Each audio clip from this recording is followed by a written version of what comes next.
Hi everybody, welcome again to the channel. Hope you are enjoying in your life. Myself ज्ञानी मुदनवाल BSc nursing 4 semester student. तो मैंने जो कल का video आपको पोस्ट किया था, अपलोड किया था, वो था आपके सोशियोलॉजी का important question, previous year question और बहुत सारे चीज़ें मैंने उसमें बताई थी कि आप किस तरीके से क्वेश्चन को हैंडल करोगे। और उसी के साथ साथ मैंने क्वेश्चन पेपर पैटर्न भी बताया था आपका अटल बिहारी वाजपेयी का प्रीवियस ईयर क्वेश्चन लेके कि किस तरीके से आपको करना है। तो मुझे उस पर भी कमेंट आया था और पहले भी आता था कि दीदी क्वेश्चंस को कैसे मतलब हैंडल करें, उसके साथ साथ ये बता दीजिए कि आंसर को हम कैसे फ्रेम करें। तो आज मैं आपको structure of answer, structure of your जो भी आप प्रेजेंट कर रहे हो उसको आप कैसे प्रेजेंट करोगे, क्योंकि हमसे यही बच्चे पूछते हैं कि दीदी इतने सारे क्वेश्चन में हम कैसे, इतने से क्वेश्चन में हम कैसे इतना ज़्यादा कुछ लिख दें। तो वो सॉल्यूशन लेके मैं आज आई हूँ। तो ये पार्टिकुलरली सोशियोलॉजी पे है। आज का जो वीडियो रहने वाला है, जो कल के वीडियो को देखा होगा उसे समझ में आएगा। तो अगर आप देखे हो तो ठीक है, नहीं देखे हो तो इस वीडियो के डिस्क्रिप्शन में मैं लिंक दे दूँगी, आप जाके देख लो और आपको चैनल पे भी फ्रंट पे मिल जाएगा। ओके, इतनी सारी बातों के बाद छोटी सी और बात कि और भी जो सब्जेक्ट्स के आपके PYQs इंपॉर्टेंट क्वेश्चन है वो मैं लाते रहूँगी। तो स्टार्ट करते हैं अपने मेन चीज़ को, मेन काम को। तो जिसने भी क्वेश्चन पेपर देखा है ठीक है, और जिसने नहीं देखा और जिसने देखा भी है, मैं यहाँ पे क्वेश्चन पेपर लगा दूंगी, इसलिए मैं साइड होके बैठी हूँ क्या यहाँ पे मैं कटआउट लगाते जाऊँ। तो यहाँ पे मैं फर्स्ट आपके क्वेश्चन पेपर लगा दूंगी। इसको मैंने कल डिस्क्राइब किया था। आज आप इस तरीके से सिर्फ क्वेश्चन पेपर पहले देख लो, ठीक है। फर्स्ट क्वेश्चन है आपका 10 नंबर का, कल्चर पे डिफाइन कल्चर, उसके एलिमेंट्स एंड आपसे फंक्शन पूछ रहा है। तो हम इस फर्स्ट वाले क्वेश्चन को पहले डिस्क्राइब करेंगे, उसके बाद आगे बढ़ेंगे। तो मैंने 1 मिनट, मैं अभी कॉलेज से आई हूँ ठीक है, और अभी रात हो गया है। कॉलेज से आके खाना खा के फिर मैंने ये बैठ के आंसर आपके लिए लिखा उस क्वेश्चन का, और मुझे अभी भी अपना प्रोजेक्ट वर्क कंप्लीट करना है, इसके बाद मैं वो करूँगी। तो मैंने प्रॉपरली एक कॉपी पे लिखा ताकि आपको कॉपी से समझ में आए। मैं टाइपिंग कर देती तो वो चीज़ें ज़्यादा क्लियरिटी नहीं रहती, क्योंकि मुझे भी ऐसा लगा कि ये ज़्यादा इफ़ेक्टिव रहेगा आपके लिए। तो मैं प्रॉपर लिख के लाई हूँ, एक एक पेज तो मैं यहाँ पे लगा दूँगी, लेकिन किस तरीके से आपको वो 10 नंबर वाला क्वेश्चन हैंडल करना है वो आप यहाँ पे देख के जाओ। तो पहले देखो, जब आपको कॉपी मिले, 2 कॉपी मिलेगी आपको, आपकी सोशियोलॉजी का कॉपी बिल्कुल अलग रहेगा। मैं यहाँ पे लगाते चलूँगी, ऐसे मैं दिखा रही हूँ आपको, ठीक है। देखो, अप्लाइड सोशियोलॉजी लिखा है, आप यहाँ पे देखो, applied sociology answer number first, ठीक है। तो पहले आपका क्वेश्चन पूछ रखा है डिफाइन कल्चर। तो डिफाइन कल्चर में आप पहले इंट्रो लिखो। एक पेज में आपको क्या लिखना है, देखो मैंने बोला था रेफरेंस आप 5 नंबर का लो, 5 नंबर का आप रेफरेंस ले रहे हो, उसमें आपको 3 पेज लिखने हैं। तो 10 नंबर के क्वेश्चन में आपको 6 पेज लिखने हैं, ठीक है। तो 6 पेज को कैसे हम हैंडल करें वो देखो। तो इस क्वेश्चन में आपके 3 क्वेश्चन सबसे इंपॉर्टेंट है। एक तो डिफाइन द कल्चर, सेकेंड है आपका, कौन सा क्वेश्चन आपका उभर के आ रहा है, वो है आपका एलिमेंट्स ऑफ कल्चर, देन है आपका फंक्शन ऑफ कल्चर। तो 3 क्वेश्चन आपको मिल गया, और 2-2 पेज का भी आप एक एक क्वेश्चन को हैंडल करोगे तो कोई दिक्कत नहीं है। लेकिन फिर होता है कि दीदी डिफाइन में हम इतना क्या लिख दें। तो देखो, पहले इंट्रो आप दो किसी भी क्वेश्चन का। देखो मैंने यहाँ पे लगा रखा है अप्लाइड सोशियोलॉजी, ठीक है, उसके बाद से answer first. 1 minute, introduction of culture, पहले मैंने इंट्रोडक्शन ऑफ कल्चर दिया। ये देखो मैंने बुक का लैंग्वेज लिखा है, क्योंकि मैं इतना दिमाग अभी नहीं लगा सकती थी, क्योंकि मेरा दिमाग थक गया था, ठीक है। तो मैंने बस छाप लिया इंटरनेट से। तो आप इतना कम से कम इंट्रो लिखो, अपने कल्चर के बारे में जो पढ़ा है, आपको जो पता है, अपने ही लैंग्वेज में जो भी पता है उसको यहाँ पे लिखो। ओके, आपने ये लिखा, आपका आधा पेज फुली भर जाएगा। थोड़ा सा और पेज अगर आपका रह रहा है तो उसमें आप डेफिनेशन लिखो। 2 डेफिनेशन देनी रहती है। डेफिनेशन ऑफ कल्चर, देखो जिसको आ रहा है सबसे अच्छी बात, कोई दिक्कत नहीं है डेफिनेशन। जिसको नहीं आ रहा है अपनी भाषा में कल्चर तुम क्या पढ़े हो उसको लिखो, ठीक है। और कहीं ना कहीं आपने किसी ना किसी साइंटिस्ट का अगर नाम पढ़ा है सोशियोलॉजी में तो उसको लिख दो, ठीक है। अगर ऐसे करके आ रहे हो, नहीं पता, ये देखो ये काम चला हुआ है, मैं ये नहीं कहूँगी, लक बाई चांस अगर एग्जामिनर ने ध्यान नहीं दिया तो आपको फुल ही मार्क्स दे देगा, लेकिन आप लिख के आए हो तो आपको हाफ मार्क्स मिलेगा, और ज़्यादा एग्जामिनर चेक करने लगा तो आपको कुछ भी मार्क्स नहीं मिलेगा। तो ये तो पूरा का पूरा उस पर डिपेंड है, लेकिन छोड़ के आओगे तब तो कुछ भी नहीं होने वाला, तो छोड़ना नहीं है।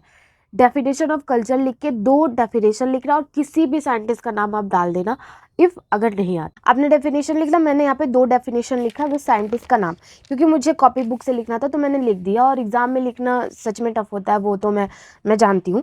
ठीक है, आपने लिखा खत्म, ये आपका एक क्वेश्चन पे चला गया। Now the second question is in this question, ठीक है, क्या है, एलिमेंट्स ऑफ कल्चर आपको शो करना है।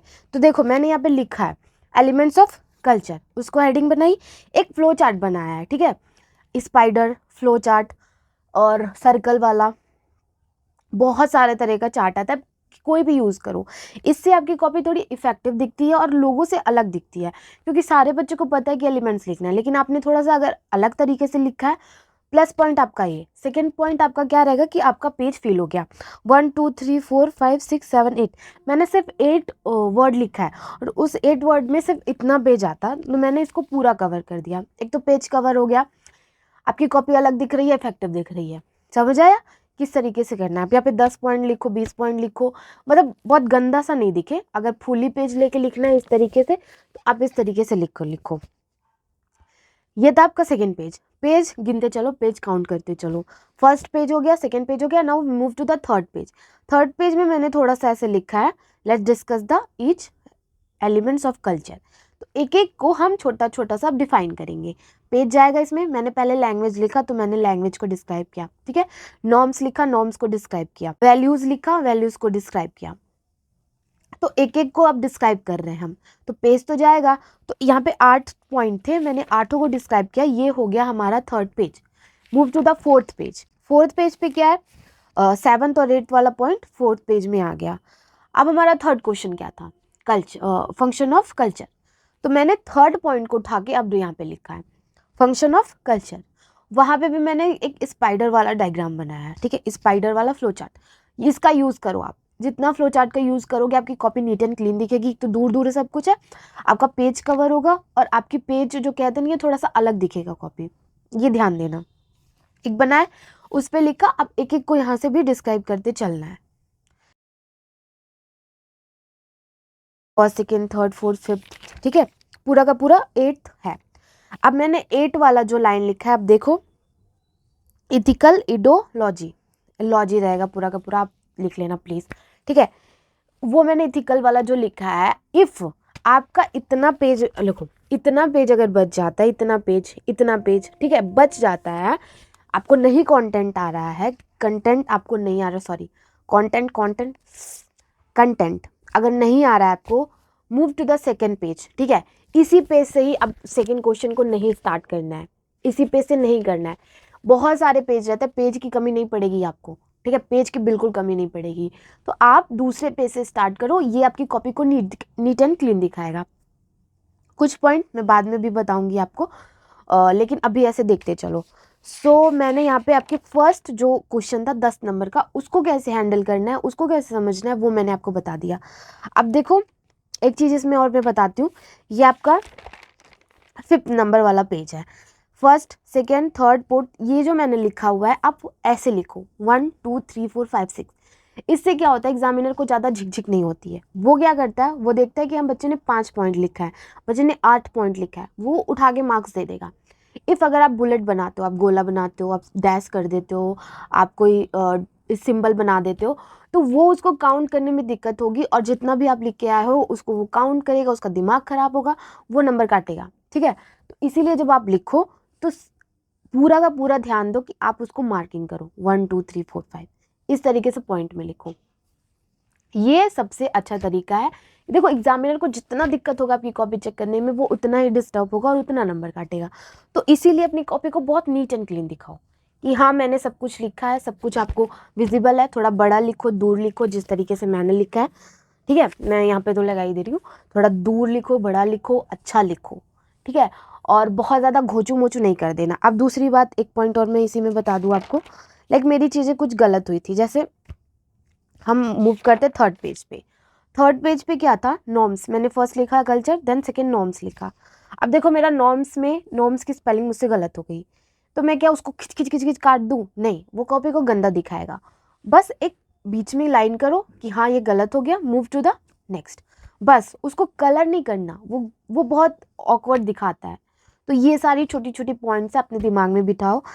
और बीच में अगर कहीं गलत हो जाता है, लाइक मेरा हुआ है कहीं पे, अभी पता नहीं चल रहा मुझे, तो कहीं अगर बीच में गलत हो जा रहा है उस पर भी ऐसे छोटे से बना के आगे बढ़ जाओ, क्योंकि इतना ज़्यादा डिप्थ कोई पढ़ने नहीं जा रहा है। वो उसको कट करो और आगे बढ़ जाओ। उसको गचर मचर करोगे, उस एग्जामिनर का दिमाग वहीं पे जाएगा और वहीं से वो पढ़ना स्टार्ट कर दिया और तुमने गलत लिखा होगा तो इसीलिए उसको थोड़ा सा बस कट करो और आगे बढ़ जाओ कि हाँ बच्चे की गलती हो गई थी, उसने कट कर दिया।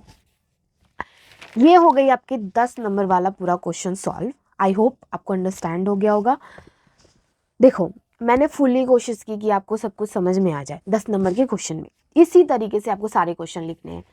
दो चार बातें ये कि जो 10 नंबर का क्वेश्चन आता है वो कभी भी आपसे सिंगली नहीं पूछेगा। वो कभी भी आपसे ये नहीं पूछेगा कि डिफाइन द सोसाइटी और 10 नंबर में दे दिया, नहीं।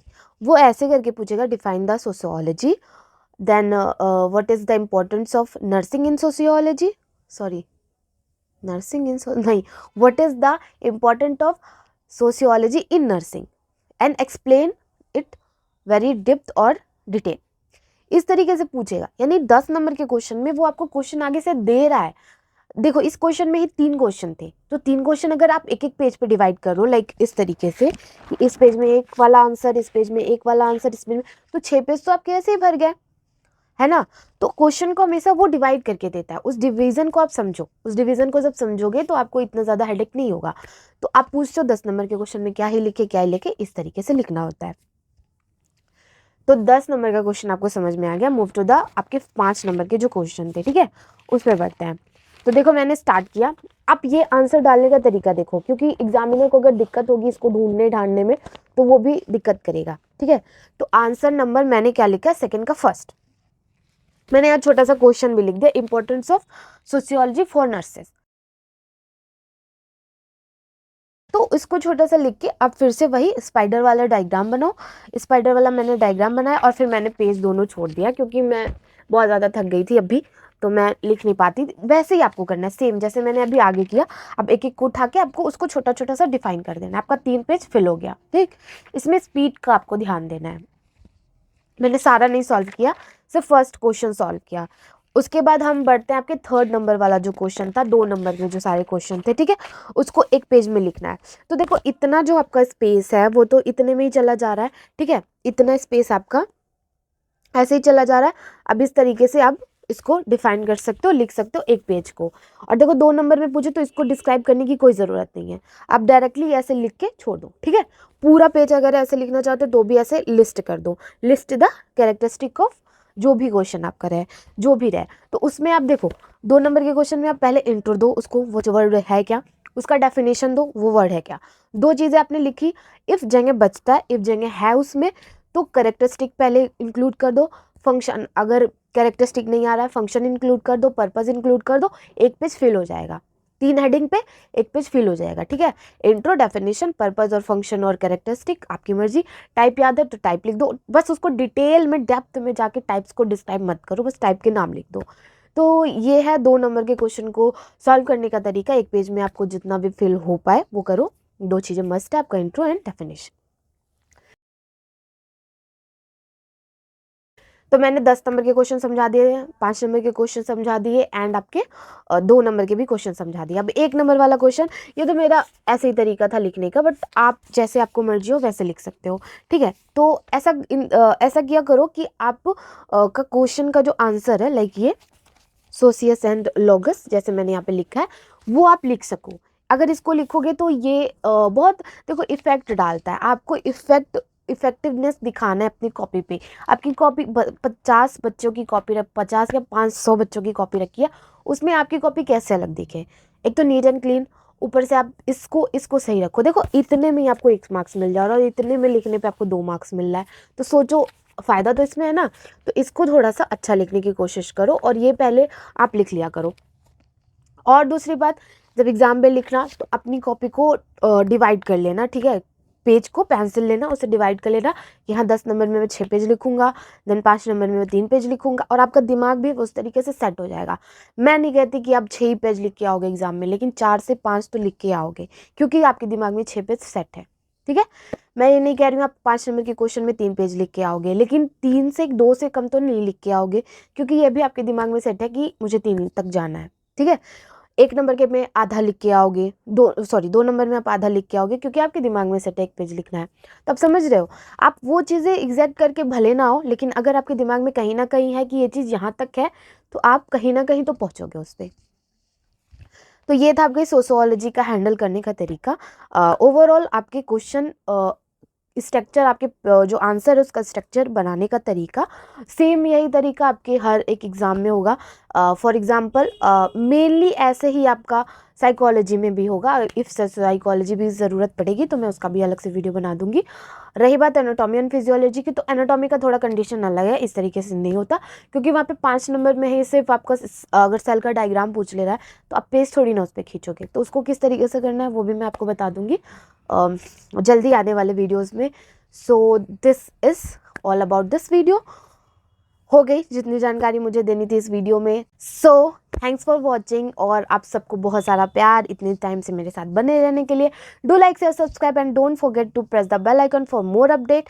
और मेरे साथ जुड़ जाओ, पढ़ो, मस्ती से पढ़ो। और मैं अभी तो आगे भी कंटेंट डालती रहूँगी, मुझे यहीं पे यूट्यूब पे ही कंटिन्यू करना है। तो अभी तो जर्नी स्टार्ट है, आगे आगे प्लान तो बहुत सारे हैं, होता रहेगा, लाइफ है। कुछ चीज़ें हम क्या ही बोलो, जाने दो। ठीक है। सो थैंक्स फॉर वॉचिंग, और let me know your next curious question and I will make the another video on that particular topic. Thank you so much for watching, bye bye.